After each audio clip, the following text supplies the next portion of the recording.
Did Jesus upgrade the law of Moses morally? Hi, welcome to Little Lessons. This is another Florida Beach Sunrise edition. So glad you're joining me. We're going to talk about the law of Moses, the moral requirements of the law of Moses, and how that has not changed under the new covenant. So let me start by asking you, what was the highest moral law? That is, in relationship to how we relate to other people. What's the highest moral law in the law of Moses? You tell me.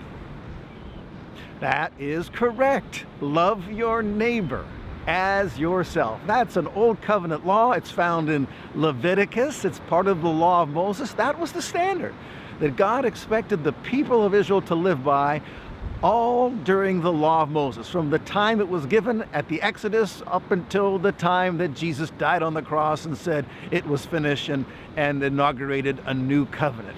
So now let's fast forward hundreds of years to the ministry of Jesus Christ. And one time somebody asked him, what's the greatest law? And he said, the greatest law, of course, is to love God with all your heart, mind, soul, and strength. But a second is like it, love your neighbor as yourself. So that's the highest moral law. Of course, the highest law is to love God with all your heart, mind, soul, and strength. But the highest moral law, how we relate to others, is love your neighbor as yourself. And Jesus said it's the second greatest commandment. So now, did that change when the new covenant was inaugurated? Well, apparently not, because the apostles, namely the ones who wrote the New Testament, I'm thinking of Paul and James, endorsed the second greatest commandment, the law to love your neighbor as yourself. Can I read to you from the Bible, from Paul's own writings here? This would be from Romans chapter 13, and he said in verse number 8, "Owe nothing to anyone except to love one another. For he who loves his neighbor has fulfilled the law. For this," and now he begins to quote from the law of Moses, "you shall not commit adultery, you shall not murder, you shall not steal, you shall not covet. If there is any other commandment, it is summed up in this saying, you shall love your neighbor as yourself." Well, that kind of sounds like Paul was endorsing the second greatest commandment as being the highest moral standard under the new covenant. And we could also look another place in Galatians chapter 5 and verse number 14, where Paul said, "For the whole law is fulfilled in one word in the statement, quote, you shall love your neighbor as yourself." Voila. And Paul isn't the only one who endorsed that commandment as being the highest moral commandment under the new covenant. James is joining the chorus here. James writes all about it in James chapter 2, but let me just read one verse.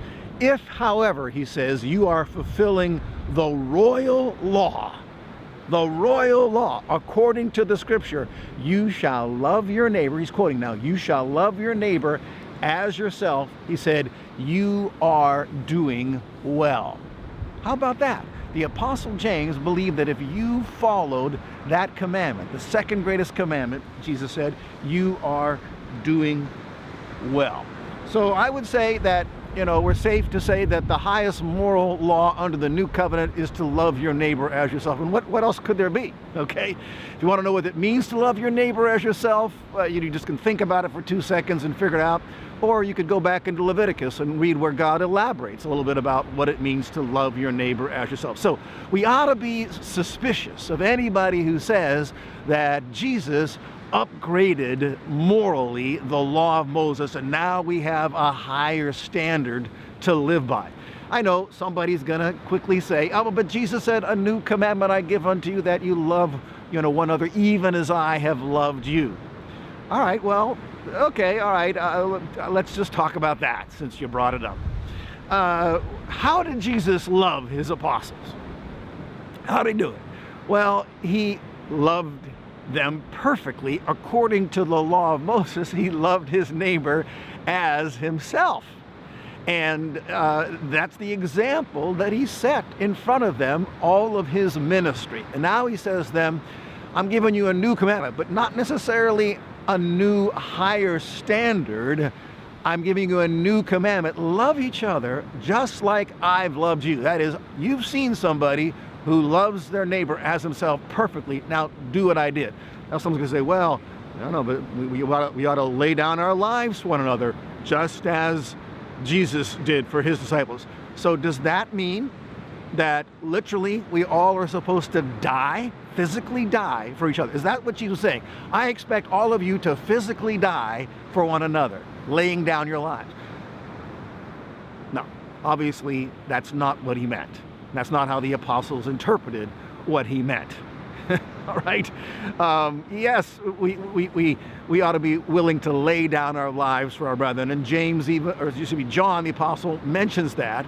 But he's not intimating that we all die physically for each other, but that we sacrifice, that we deny ourselves, that we, look out for the interests of others before we look out for our own interest. And that's the same thing as loving your neighbor as yourself. Get it?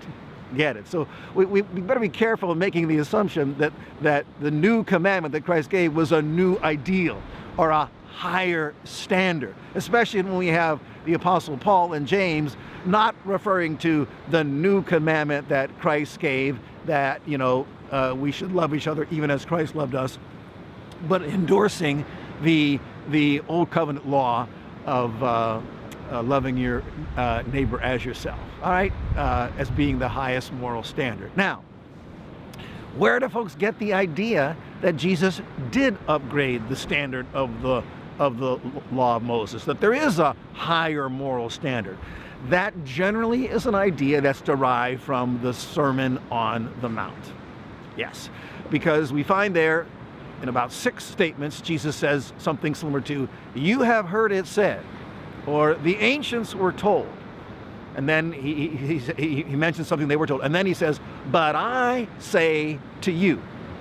And so they say, see, Jesus quoted, from the Old Testament, and he says, here's the old standard, but now I'm upgrading the standard. I've got a higher standard from this moment onward. Well, I can understand how you could get that idea from just a cursory reading of the Sermon on the Mount. But people that know their Bibles do more than just skim over the surface. They go a little bit deeper. And we'd expect that if Jesus was upgrading the standards of the law of Moses, that first of all, that he'd correctly cite the old covenant standards, which in many cases he didn't. And you'd also expect that the new standard would be something different than what you could find in the old covenant. But in every case, you can find what Jesus said you should do now is an old covenant standard. And we're out of time for today's little lesson to prove that, so we'll have to wait until tomorrow's little lesson or the next little lesson, okay? Thank you so much for joining me. Until next time, God bless you.